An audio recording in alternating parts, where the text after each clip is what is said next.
Hello friends, how are you? This is Vivek Misra, your economics teacher, and we are reading our first chapter of economics class 12th. The chapter is Indian economy on the eve of independence. In our previous video, we have seen about the demographic profile during the British rule, about the condition of birth rate, death rate, infant mortality rate, literacy rate, and etc. And here our new topic is occupational structure on the eve of independence. दोस्तों इस sector में हम देखेंगे कि India की जो working population थी, जिस समय इंडिया में ब्रिटिशर्स का शासन था, उस समय इंडिया में ज़्यादा से ज़्यादा लोग किस सेक्टर में लगे हुए थे और वे क्या क्या काम करते थे, उनका व्यवसाय कैसा था. So here we can see by the census of India 2001 that 72.7% of working population of India were working in primary sector during the British rule. तो दोस्तों इस डाटा के थ्रू हम देख रहे हैं कि प्राइमरी सेक्टर में टोटल 72.7% लोग काम कर रहे थे, और ये वे लोग थे जो टोटल इंडिया की पॉपुलेशन को नहीं शो कर रहा है. ये केवल उन 100% के बारे में बता रहा है जो उस समय वर्केबल थे, वर्क कर रहे थे. उस 100% वर्क करने वालों में से 72.7% केवल प्राइमरी सेक्टर में लगे हुए थे, जिसमें से जो फार्मर्स थे, जो एग्रीकल्चर सेक्टर में डायरेक्ट लगे हुए थे, वो उनकी जो अकॉर्डिंग टू परसेंटेज था वो 50% था, और जो एग्रीकल्चरल वर्कर थे, लेबर थे, वो 19.7% थे. फॉरेस्ट्री, फिशरीज, एनिमल हस्बेंड्री और प्लांटेशन में टोटल 2.4% लोग लगे हुए थे, और कोल माइनिंग इन सब चीज़ों में लगभग 0.6% लोग लगे हुए. कहने का मतलब इंडियन वर्किंग पॉपुलेशन का एक बड़ा हिस्सा, लगभग 3/4 हिस्सा केवल प्राइमरी सेक्टर में लगा हुआ था, जहां से प्रॉफिट बहुत कम होता था, क्योंकि अगर लोग फार्मिंग करते भी थे तो एक तरीके से सबसिस्टेंस फार्मिंग करते थे, खुद के खाने पीने के लिए ही सामान उगाते थे. बहुत कम कमर्शियल फार्मिंग होती थी, ना के बराबर बिल्कुल. सेकेंडरी सेक्टर में टोटल 10.1% लोग लगे हुए थे, जिसमें से स्मॉल और लार्ज स्केल इंडस्ट्री में टोटल 9% लोग वर्क कर रहे थे, और बिल्डिंग कंस्ट्रक्शन में 1.1% लोग वर्क कर रहे थे.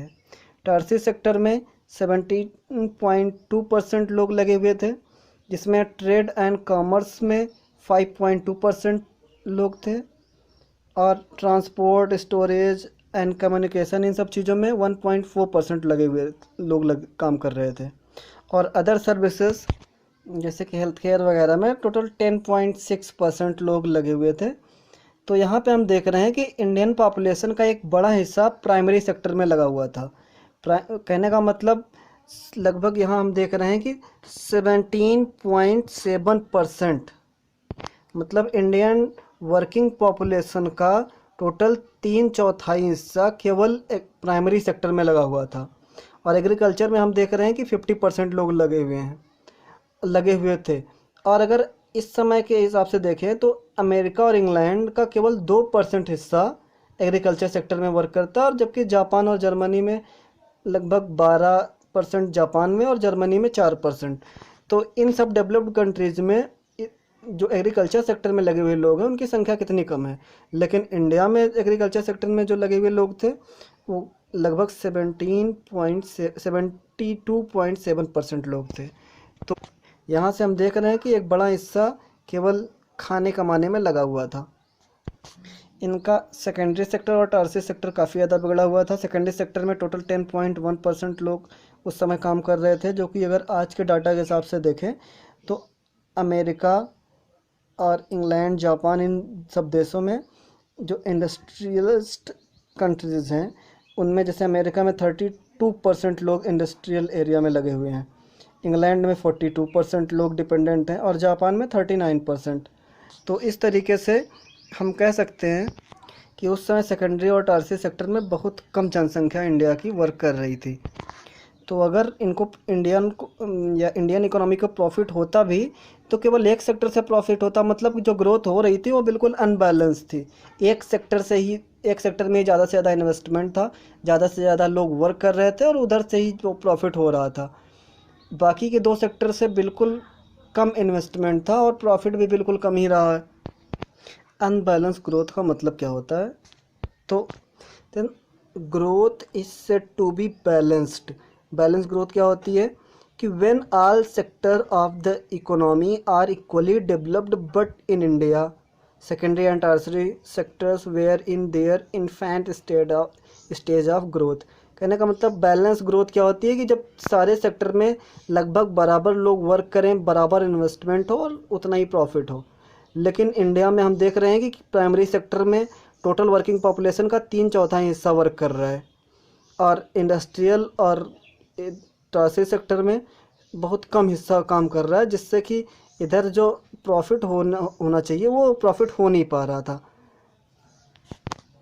तो चूँकि इंडियन पॉपुलेशन का एक बड़ा हिस्सा एग्रीकल्चर सेक्टर में लगा हुआ था और खुद के खाने के लिए वो एग्रीकल्चर कर रहा था, खेती कर रहा था, केवल सब्सिस्टेंस फार्मिंग कर रहा था अपने परिवार की आजीविका चलाने के लिए। तो इसलिए इंडिया की जो इकोनॉमी थी वो काफ़ी ज़्यादा बैकवर्ड होती जा रही थी, स्टैगनेंट थी, रुकी हुई थी। हमारा अगला टॉपिक होगा infrastructure on the eve of independence. तो दोस्तों यहाँ पे हम देख रहे हैं कि किसी भी कंट्री की ग्रोथ और डेवलपमेंट के लिए जो सबसे मोस्ट इम्पॉर्टेंट फंक्शन है वो उनके इंफ्रास्ट्रक्चर हैं। और यहाँ पे इंडियन इंफ्रास्ट्रक्चर बिल्कुल बिगड़ा हुआ था। इंफ्रास्ट्रक्चर का मतलब it refers to the element of economic change and social change. Economic change means the transport, communication, banking, power and energy. और social change means growth of education, health and housing facilities. कहने का मतलब जिस भी country के पास ठीक ठाक transport facilities होगी, कम्युनिकेशन सिस्टम होगा, बैंकिंग फैसिलिटी होगी एंड पावर एंड एनर्जी, ये सब जो सिस्टमेटिक तरीके से वर्क हो रहा होगा, ये सब फैसिलिटीज़ जिन जिन कंट्रीज़ में होंगी वहाँ की इकोनॉमिक कंडीशन काफ़ी अच्छी होगी। और सोशल कंडीशन मतलब जहाँ का एजुकेशन सिस्टम ठीक ठाक होगा, हेल्थ और हाउसिंग फैसिलिटीज़ ठीक ठाक होगी, वहाँ पे जो सोशल फैसिलिटीज़ हैं सामाजिक रूप से भी उनका एक ठीक ठाक वो होगा, लेवल होगा। तो हम देख रहे हैं कि ब्रिटिश पीरियड के दौरान इंडिया की जो इकोनॉमिक और सोशल कंडीशन थी वो काफ़ी ज़्यादा बद से बदतर थी, काफ़ी ज़्यादा बेकार थी। India's infrastructure on the eve of independence can be explain in the term of following observation. कुछ नीचे ऑब्जर्वेशन के थ्रू हम इंडिया के जो इंफ्रास्ट्रक्चर थे ब्रिटिश पीरियड, ब्रिटिश रूल के दौरान, उसको हम एक्सप्लेन करते हैं। तो हम देख रहे हैं कि ऐसा नहीं कि ब्रिटिशर्स ने कुछ नहीं किया इंडिया में, उन्होंने रेलवेज़ के इस्टेब्लिशमेंट किया, पोर्ट्स बनवाए, पोस्ट एंड टेलीग्राफ सिस्टम लागू किया, रोड्स ठीक ठाक बनवाए। लेकिन इसके पीछे का उनका जो मेन मोटिव था वो ऐसा नहीं कि वो इंडियन इकोनॉमी के ग्रोथ एंड डेवलपमेंट में विशेष फोकस कर रहे थे। उनका विशेष मोटिव था, बहुत स्पेशल मोटिव था, वो ब्रिटिश इकोनॉमी की ग्रोथ और डेवलपमेंट को हाई टू हायर ले जाना। अगर हम देखें कि इंडिया में रेलवेज़ लाने का उनका मेन मोटिव क्या था, तो यहाँ पे देख रहे हैं कि रेलवेज़ से उनका जो इंडियन मार्केट था वो काफ़ी ज़्यादा स्प्रेड हो गया, काफ़ी ज़्यादा ऑल ओवर इंडिया फैल गया। यहाँ पे हम देख रहे हैं कि railways were developed to transport finish good from Britain to interior of the colonial India. It aimed as widening the size of market for the British product in India. कहने का मतलब इंडिया में जो ब्रिटिश प्रोडक्ट की marketing थी उनकी size को develop करना, वे काफ़ी ज़्यादा ऑल ओवर इंडिया में अपने प्रोडक्ट को सेल करना चाहते थे, इसलिए उन्होंने रेलवेज़ को इंडिया में सेटअप किया।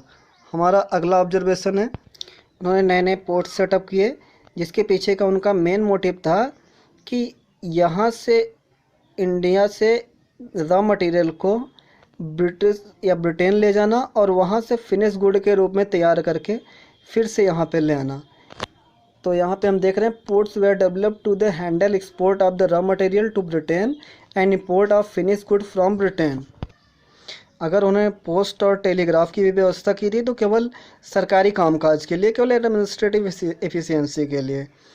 और अगर उन्होंने रोड्स बनवाए थे तो उसके पीछे भी उनका मेन मोटिव क्या था कि वे कंट्री के अलग अलग भागों से आसानी से रॉ मटेरियल को पोर्ट्स तक या एयरवेज तक लेते थे आसानी से। So here we can say that the motive behind this change was not the growth and development of the Indian economy, rather it was the growth and development of British economy. उन्होंने इन सारे technical चीज़ों की व्यवस्था तो की, लेकिन इसके पीछे का उनका जो खास मोटिव था वो अपनी इकोनॉमी को ही बढ़ाना था। तो दोस्तों, आज इस टॉपिक के साथ हमारा पहला चैप्टर ख़त्म हुआ। मिलते हैं अपने अगले वीडियो में एक नए चैप्टर के साथ, जिसका नाम होगा 5 year plan in India, goals and achievements. और अगर हमारा यह वीडियो आपको पसंद आया हो तो लाइक और सब्सक्राइब ज़रूर करें, और अगर कोई कन्फ्यूजन हो तो कमेंट बॉक्स में जाके कमेंट करें। तो मिलते हैं अपने अगले वीडियो में एक नए टॉपिक के साथ। तब तक के लिए गुड बाय, थैंक यू।